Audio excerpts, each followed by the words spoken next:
নমস্কার, আপনাদের সকলকে স্বাগত জানাই বাস্তু বিচার চ্যানেলে।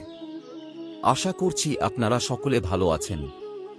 বন্ধুরা, আজকে আমরা এমন একটা বিষয় নিয়ে আলোচনা করব যে বিষয় আমাদের সকলের মধ্যেই বারবার চলে আসে। বন্ধুরা, এমন কোন জল মাতা তুলসীকে নিবেদন করা কখনোই উচিত নয়? কোন জল মাতা তুলসীকে অর্পণ করলে আমাদের জীবনে ঘোর বিপদ নেমে আসে? এর পরিণাম স্বরূপ আমাদের জীবনে দারিদ্রতা নেমে আসবে। সেই সঙ্গে আমরা আরও জানাবো যে কোন দিন মাতা তুলসীকে জল নিবেদন করা কখনোই উচিত নয়, না হলে ঘোর বিপর্যয় ঘটবে এবং দেবী লক্ষ্মী ও আমাদের প্রতি অসন্তুষ্ট হবে। সকলকে অনুরোধ করব ভিডিওটা শেষ পর্যন্ত দেখার জন্য, কারণ এই ভিডিওটিতে এমন কিছু গুরুত্বপূর্ণ বিষয় আলোচনা করা হয়েছে যা সম্পূর্ণ ভিডিও না দেখলে আপনারা বুঝতে পারবেন না। এই ভিডিওটি দেখার পর থেকে আপনাদের জীবন অবশ্যই বদলাতে শুরু করবে। তাহলে চলুন শুরু করা যাক এই ভিডিওটা ভালো লাগলে লাইক, কমেন্ট ও শেয়ার করতে ভুলবেন না। যারা এখনও এই চ্যানেলটি সাবস্ক্রাইব করেননি তারা সাবস্ক্রাইব করে নিন আর পাশে থাকা বেল আইকনে ক্লিক করে অল অপশন থেকে সিলেক্ট করে রাখুন, যাতে কোনো ভিডিও আপলোড হওয়ার সাথে সাথেই আপনাদের কাছে নোটিফিকেশন পৌঁছে যায়। মনে করা হয় যেখানে তুলসী গাছ থাকে সেখানে দেবী মহালক্ষ্মী বাস করেন। যদি কেউ সঠিক উপায়ে তুলসী গাছের পুজো করেন এবং তার যত্ন নেয় তাহলে দেবী মহালক্ষ্মী তার বাড়িতে সর্বদা বিরাজ করেন। কিন্তু তার আগে অবশ্যই আপনাকে কিছু তুলসীর নিয়ম মনে রাখতে হবে। এমন পরিস্থিতিতে চলুন জেনে নেওয়া যাক সেই বাস্তব নিয়ম সম্পর্কে যেগুলো আমাদের করা উচিত আর যেগুলো আমাদের করা কখনোই উচিত নয়। তবে তার আগে যদি আপনিও নিয়মিত মাতা তুলসীকে জল নিবেদন করেন বা তুলসী গাছে জল অর্পণ করেন তাহলে আজকে কমেন্ট বক্সে অবশ্যই লিখুন, হে মাতা তুলসী আমাদের ঘরে আসুন। মাতা তুলসী অবশ্যই আপনাদের কথা শুনবেন। নিয়মিত তুলসী দর্শন এবং হাত জোট করলে একজন ব্যক্তির সমস্ত পাপ দূর হয়। এমন অবস্থায় তার ভিতরে একটি নতুন শক্তি সঞ্চারিত হয় যা তাকে সফল করে তোলে। শাস্ত্র অনুসারে তুলসী মাতা যদি কোন ব্যক্তির প্রতি দয়া করে তিনি দারিদ্র থেকে রাজায় রূপান্তরিত হয়। সেজন্য যে ব্যক্তি সত্যচিত্তে তুলসী দেবীর আরাধনা করে তার ফল অবশ্যই সে পায়। প্রতিদিন তুলসী গাছের পুজো করলে এবং সন্ধ্যায় প্রদীপ জ্বালিয়ে রাখলে ব্যক্তির সমস্ত ইচ্ছা পূরণ হয়। আপনি যদি ব্যবসায় লোকসানের সম্মুখীন হন বা যদি ব্যবসা সম্পূর্ণরূপে বন্ধ হয়ে যায় তবে বিচলিত হবেন না। প্রতি শুক্রবার তুলসী মাতাকে কাঁচা দুধ নিবেদন করলে আপনার সমস্যা শীঘ্রই দূর হয়ে যাবে। তুলসী মাতা তার ভক্তদের কখনো নিরাশ করে না। যেখানে নিয়মিত তুলসী তলায় প্রদীপ জ্বালানো হয় ভুল করেও সেই বাড়িতে ভূত প্রেত প্রবেশ করে না এবং অশুভ আত্মা বিচরণ করে না। বরং যেখানে তুলসী গাছ লাগানো হয় নেতিবাচক শক্তি সেখান থেকে অনেক দূরে থাকে। যদি আপনার ঘরে টাকার অভাব থাকে এবং জমানো টাকা ধীরে ধীরে কমতে থাকে তাহলে এমন অবস্থায় আপনি অবিলম্বে বাড়িতে তুলসী গাছ নিয়ে এসে নিয়মিত পুজো করুন এবং দেখুন তুলসী মাতার চমৎকার। 100 গুণ ফল পাবার জন্য ভগবান বিষ্ণুর পূজায় তুলসী পাতা ব্যবহার করা আবশ্যক বলা হয়। ভগবানকে নিবেদন করার মতো কোন ভোগ আপনার কাছে না থাকলে শুধু তুলসী পাতা নিবেদন করলেও তিনি খুশি হন। যদিও তুলসী পাতা প্রতিটি ভগবানের পূজায় ব্যবহার করা হয়, কিন্তু ভগবান শঙ্কর ও ভগবান গণেশের পূজায় তুলসী পাতা ব্যবহার করা যায় না।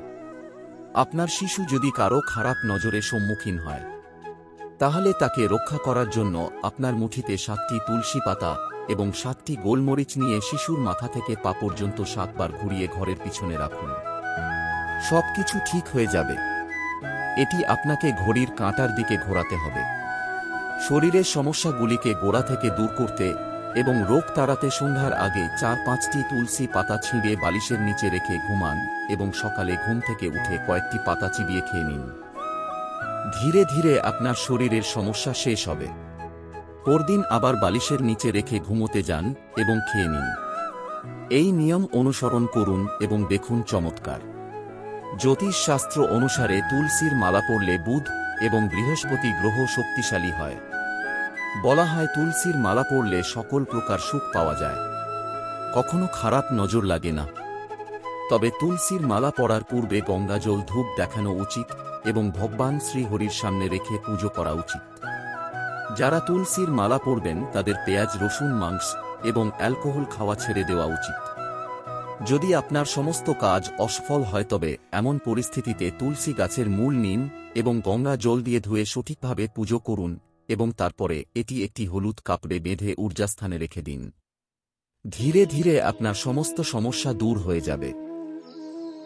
যে ব্যক্তি তুলসীর গুঁড়া ব্যবহার করে তিনি সবসময় কঠিন অসুখ থেকে রক্ষা পান। তুলসীর গুঁড়া অনেকগুলি কঠিন রোগ থেকে আমাদের রক্ষা করে। যে ব্যক্তি সত্যিকারে হৃদয় দিয়ে তুলসী বিবাহ করেন তার ওপর সমস্ত দেবদেবীর আশীর্বাদ বর্ষিত হয়। তুলসী মাতা সবসময় তার সাথে থাকেন এবং তার সমস্ত নষ্ট কাজ সম্পন্ন করেন।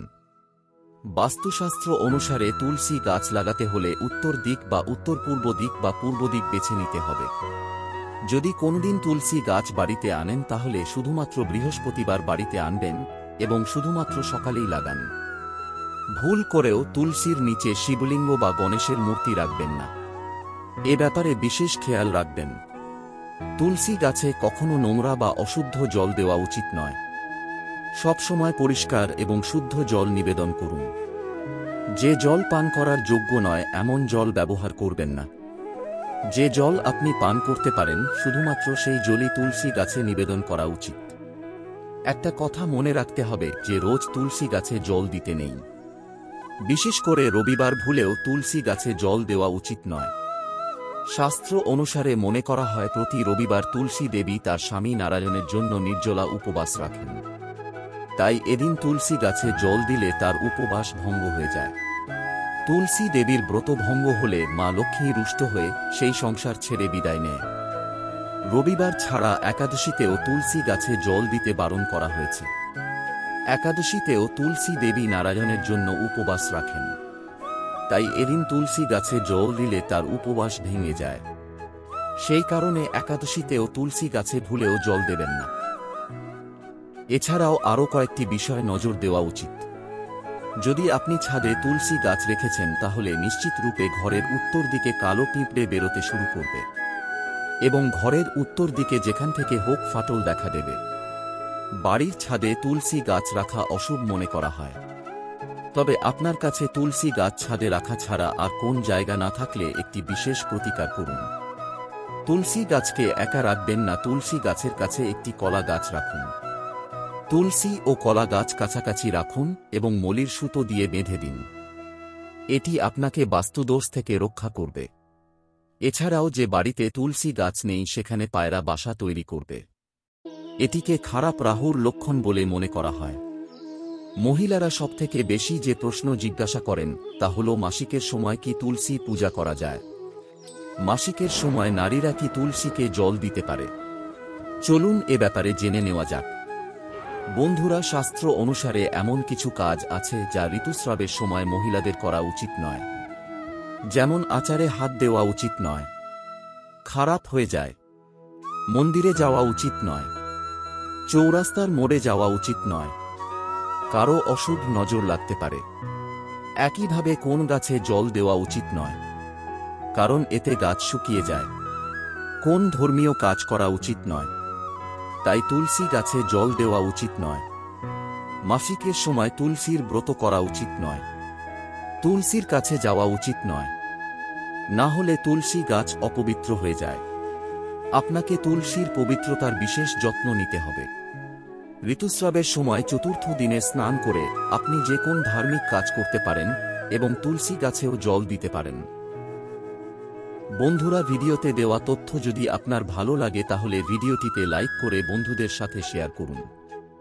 এরকম ভিডিও দেখার জন্য আমাদের চ্যানেলটিকে সাবস্ক্রাইব করে রাখুন এবং কমেন্টে লিখুন জয় মাতা তুলসী। ভিডিওটি দেখার জন্য অসংখ্য ধন্যবাদ।